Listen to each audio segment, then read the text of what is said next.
Si tu tombes sur un mégalodon cet été, tu regardes la bonne vidéo parce que je vais te donner 4 techniques pour survivre à une attaque. Déjà, un mégalodon, c'est un requin énorme qui peut faire la taille d'un bus scolaire. Cette bestiole s'est développée il y a 23 millions d'années. Et viens pas me dire que c'est impossible d'en croiser un aujourd'hui puisque plus de 80% des océans sont inexplorés, donc statistiquement, c'est possible de tomber dessus. Bref, si tu veux vivre, il faut 1.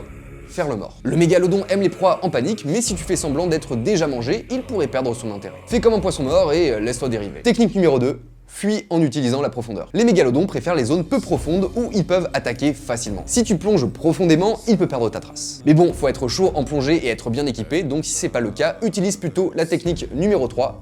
Faire un leurre avec un objet lourd. Alors cette technique ça marche surtout si t'es pas dans l'eau, genre sur un bateau qui se fait attaquer. Le mégalodon est un prédateur curieux, lance un objet lourd loin de toi. Il pourrait s'en approcher pour l'examiner et pendant qu'il est distrait, tu mets les gaz, tu cours, bref, barre-toi. Et finalement, technique numéro 4.